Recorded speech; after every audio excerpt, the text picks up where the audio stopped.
को दुनिया की तीसरी सबसे बड़ी अर्थव्यवस्था बनाएगा।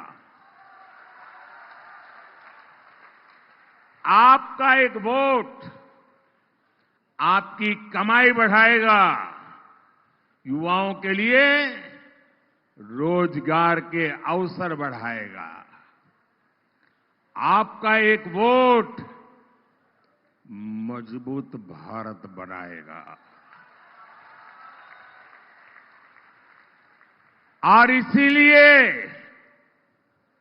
मैं हिंदुस्तान के कोने कोने में जाकर के देशवासियों के आशीर्वाद मांग रहा हूं। इसीलिए भाजपा आपसे वोट मांग रही है। और दूसरी तरफ ये इंडी गठबंधन वाले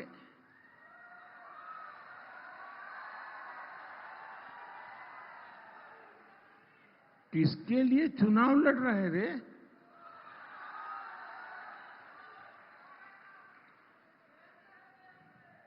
वो चुनाव लड़ रहे हैं अपनी अपनी विरासत बचाने के लिए, अपने बच्चों को अपनी पार्टी सौंपकर जाने के लिए। इन्हें आपके सुख दुख से कोई फर्क नहीं पड़ता।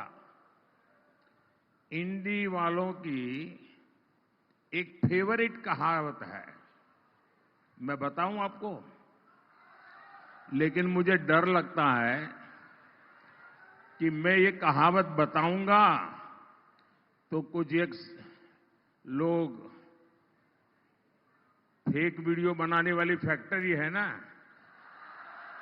वो क्या करेंगे, उसमें से आधा निकल करके चलाएंगे और मोदी सफाई देते देते थक जाएगा। फिर भी मैं कहावत बताऊं? अच्छा, मैं कहावत आधी बताता हूं, आधी आपको पूरी करनी होगी। करेंगे? कि इंडी वालों के लिए कहावत फिट बैठती है, अपना काम बनता, अपना काम बनता, भाड़ में जाए, भाड़ में जाए। ये कौन कहता है?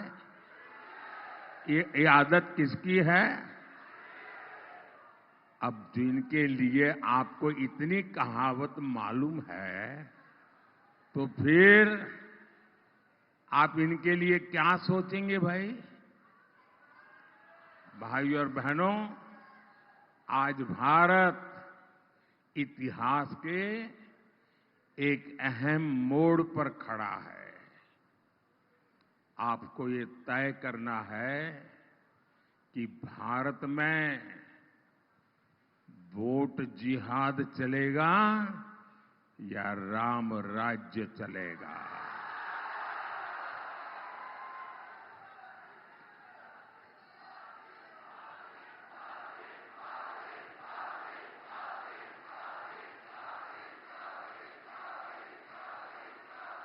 देखिए वो प्यारी प्यारी गुड़िया वहां से हाथ ऊपर कर रही है, शाबाश। इतनी छोटी गुड़िया सभा में आ गई है।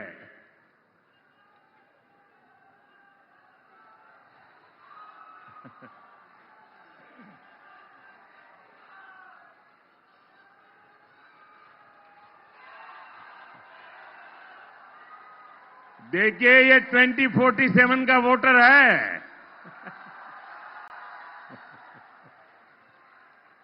वो अभी से 2047 की तैयारी कर रही है।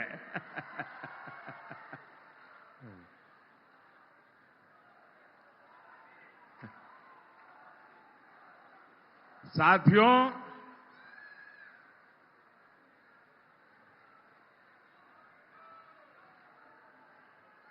पाकिस्तान में आतंकी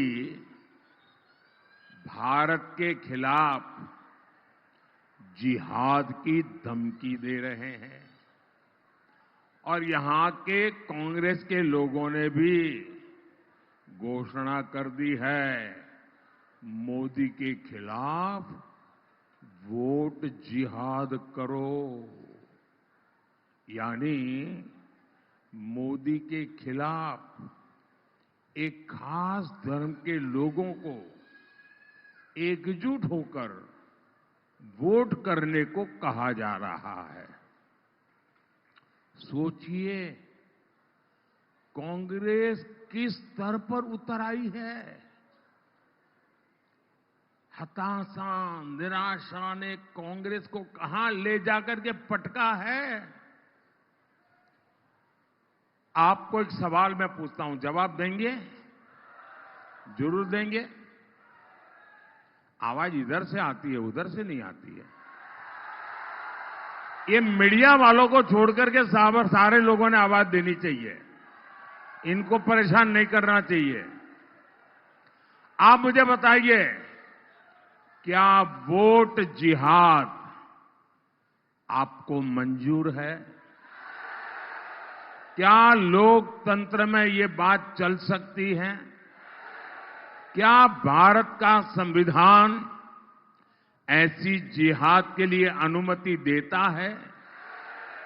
साथियों, कांग्रेस के इरादे कितने भयानक है, उनकी साजिशें कितनी खतरनाक है, ये समझना हो तो आपको उन लोगों की बातें सुननी होगी जो 25 यानी 20, 25 साल कांग्रेस में रहे हैं। 20, 25 साल जो कांग्रेस के कार्यकर्ता रहे हैं, नेता रहे हैं। और ये लोग अब धमाधम कांग्रेस छोड़ रहे हैं।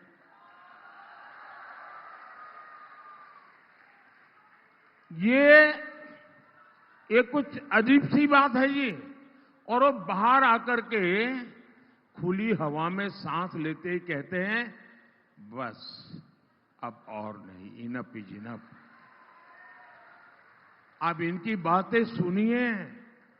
एक महिला ने कहा कि मैं राम मंदिर गई तो उसको इतना टॉर्चर किया, इतना टॉर्चर किया, उन्हें कांग्रेस ही छोड़नी पड़ गई। एक और व्यक्ति ने कहा कि कांग्रेस पर मुस्लिम लीगियों और माओवादियों ने कब्जा कर लिया है। तीसरे ने एक और गहरी साजिश से पर्दा उठा दिया।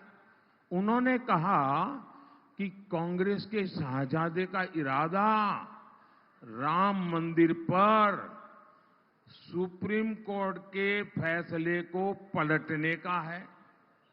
जैसे शहजादे जी ने, पिताजी ने शहबानो केस में सुप्रीम कोर्ट का फैसला पलटा था, वैसे ही कांग्रेस राम मंदिर का फैसला पलटने के लिए सोच रही है। चौथे व्यक्ति ने तो ये भी सनसनीखेज खुलासा किया है। कहा कि लोग पिछले 2 साल से एक बड़ी साजिश में जुटे हैं। ये जो कांग्रेस से निकल कर आए, बोले मैं इन्हीं की बात बता रहा हूं जी। कांग्रेस में चर्चा हुई है कि मोदी को भ्रष्टाचार का आरोप लगा नहीं सकते। कितना ही चौकीदार चोर बोलो, कोई मानने को तैयार नहीं है। मोदी को देश की सुरक्षा के मुद्दे पर, आतंकवाद के मुद्दे पर कोई आरोप नहीं लगा सकता है। विदेश नीति की सफलता को देखते हुए उस पर भी बोलती बंद हो जाती है। और कहते हैं कि जब कोई मुद्दा ही नहीं बचा है, हर मुद्दा मोदी के पक्ष में है, तो मोदी को हराना बड़ा मुश्किल है। और ये कांग्रेस वाले कहते हैं। और इसलिए कांग्रेस ने तय किया कि मोदी को झूठे आरोप में फंसाओ, अफवाह फैलाओ, और इसलिए आजकल संविधान को लेकर झूठ फैलाया जा रहा है। इसलिए लोग देश में आग लगाने की बातें कर रहे हैं। भाइयों और बहनों, कांग्रेस को, इंडी गठबंधन को न हमारी आस्था की परवाह है और न ही देश हित की परवाह है। राष्ट्र विरोधी बातें करने में तो कांग्रेस के लोगों में होड़ लगी है, होड़। वोट के हर चरण के बाद कांग्रेस का पाकिस्तान प्यार चरम पर पहुंच रहा है। इन लोगों के बयान हैरान करने वाले हैं।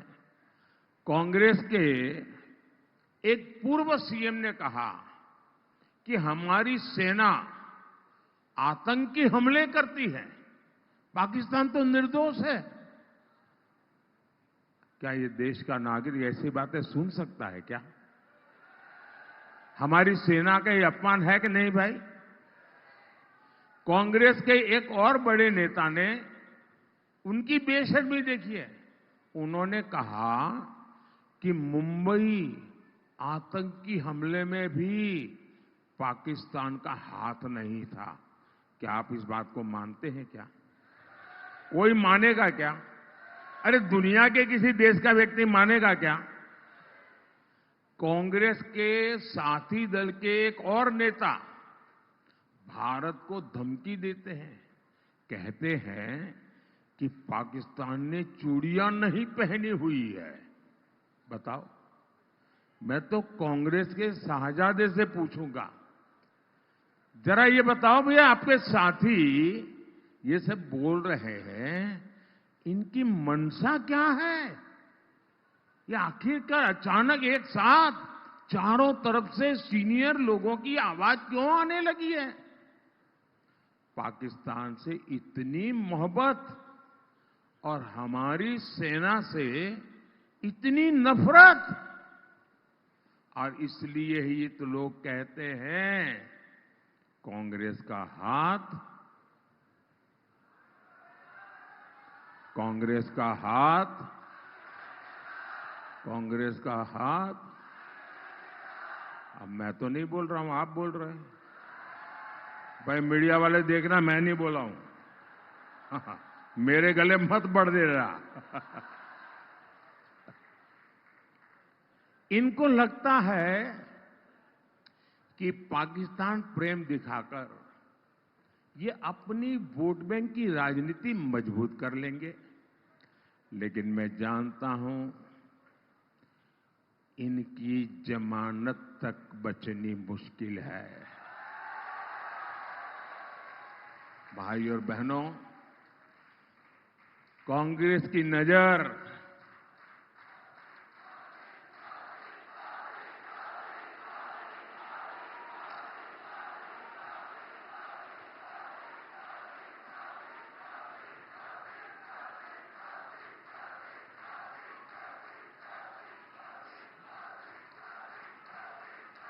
कांग्रेस की नजर आपकी कमाई और आपके आरक्षण पर पड़ी है।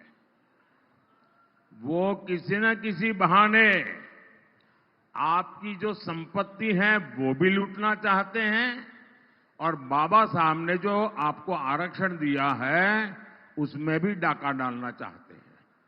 मैं समझाता हूं कैसे। तुष्टीकरण के लिए कांग्रेस एससी, एसटी, ओबीसी के हक का जो आरक्षण है वो धर्म के आधार पर लूट चला करके बांटना चाहती है। अब ये कोई हवाबाजी नहीं, उन्होंने किया है। कर्नाटका में उनकी सरकार है कांग्रेस की। कर्नाटका में क्या किया? उन्होंने रातों रात एक हुक्म निकाला, फतवा निकाला, सरकारी हुक्म, और रातों रात थप्पे मार करके बना दिया। क्या? उन्होंने ऐसा कानून बनाया कि कर्नाटका में जितने भी मुसलमान हैं, हर यानी बस मुसलमान होना चाहिए, उसको रातों रात ओबीसी घोषित कर दिया, ओबीसी बना दिया। अब इसका मतलब क्या हुआ कि जो ओबीसी को आरक्षण मिलता था 27%, ये रातों रात ओबीसी बन गए। तो उन्होंने ऐसा डाका डाला कि जो पहले से जो ओबीसी है उनके नसीब में था वो भी आधे से कम हो गया। ये ओबीसी जो बने हुए थे उनमें से लूट चला ली। अब इसी मॉडल को वो पूरे देश में लागू करना चाहते हैं। आप मुझे बताइए, क्या आप आपके आरक्षण पर डाका डालने देंगे? ये चोरी करने देंगे? क्या ये बाबा साहब आंबेडकर की पीठ में छुरा भोंकने वाली बात है कि नहीं है? ये हमारे संविधान का अपमान है कि नहीं है? यही नहीं, ये शाहजादे तो साहब ऐसी चीज लेके आए हैं, दुनिया में कोई डेवलपिंग कंट्री सोच ही नहीं सकता है। वो कहते हैं आपकी संपत्ति का एक्सरे करेंगे, एक्सरे। और मैं आपको बताता हूं, मैंने इस कांग्रेस के सबका एक्सरे करके रखा हुआ है, लेकिन मैंने उनके दिमाग का एक्सरे किया है। ये क्या सोचते हैं तो क्या करेंगे, मेरे एक्सरे में साफ दिखता है। इनका एक्सरे क्या है? वो आपके लॉकर का एक्सरे करेंगे, आपके बैंक के खाते का एक्सरे करेंगे, आपके घर में गहने कितने हैं, सोना कितना है, चांदी कितनी है, आपके यहां बहू शादी करके आई तो क्या लेकर के आई थी, आपकी पत्नी शादी में क्या लेकर के आई थी, आपके घर कितने, खेत कितने, इन सारों का वो सर्वे करेंगे। और वो कहते हैं, खुल करके कहते हैं, और फिर आपकी जरूरत से जितना ज्यादा है, अगर आपके पास 10 एकड़ भूमि है तो 5 एकड़ गई, अगर 2 साइकिल है तो 1 गई, अगर आपका मंगलसूत्र है तो गया। ये खेल खेलने वाले हैं। और क्यों? तो ये जो संपत्ति आपसे ले लेंगे वो अपनी वोट बैंक को बांटना चाहते हैं। भाइयों बहनों, आप, हमारे देश में हर मां बाप बच्चों के लिए कुछ न कुछ बचाता है। उसके मन में रहता है कि जाने के बाद बच्चों के लिए कुछ छोड़ करके जाऊं दुनिया से।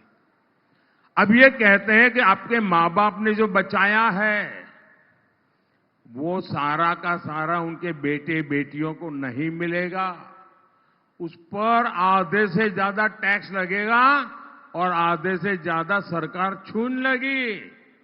मुझे बताइए, क्या भारत जैसे देश में आप अपनी संपत्ति लूटने देंगे क्या? क्या आप अपनी संपत्ति बचाना चाहते हैं? आप अपनी संपत्ति अपने वारिस को देना चाहते हैं? तो आपको कौन बचाएगा? कौन बचाएगा? कौन बचाएगा आपको? कौन बचाएगा आपको? कौन बचाएगा आपको? मोदी नहीं, आपका एक वोट बचाएगा, आपका एक वोट बचाएगा। आप मोदी को वोट देकर के मजबूत बनाइए, मोदी आपके लिए लड़ता रहेगा। साथियों, मोदी ने इसका भंडाफोड़ कर दिया, इनका नकाब उतार दिया, उनका हिडन एजेंडा देशवासियों के मैं सामने खोल करके रख दिया। तो अब वो हड़बड़ी में है, गालियां दे रहे हैं, गालियां दे रहे हैं, नई नई गालियां दे रहे हैं। पूरी डिक्शनरी खाली कर दी गालियां देते देते। साथियों, हमारा आदिवासी समाज हमारी संस्कृति, हमारी आजादी का सबसे बड़ा रक्षक रहा है। आदिवासी समाज ने ही राजकुमार, अयोध्या से एक राजकुमार निकले थे। 14 साल के बाद अयोध्या से निकला हुआ राजकुमार जब वापिस गया तो पूर्ण पुरुषोत्तम राम बन गया। एक राजकुमार को राम किसने बनाया? एक राजकुमार को राम बनाया मेरे आदिवासी भाई बहनों ने। आप पूरी रामायण पढ़िए, उनके साथ केवट, निषाद यही लोग थे 14 साल। एक राजकुमार को ये आदिवासी प्रभु राम बना सकते हैं भाइयों बहनों, और इसलिए मैं आदिवासियों की पूजा करता हूं। टंटिया भील और भीमा नाइक की राजभक्ति की परंपरा हमारे यहां रही है। इस समृद्ध आदिवासी योगदान को कांग्रेस ने 60 सालों में आगे आने नहीं दिया। आपने अपने इस सेवक को दिल्ली भेजा। हमने भगवान बिरसा मुंडा के जन्म दिवस को जनजातीय गौरव दिवस घोषित किया।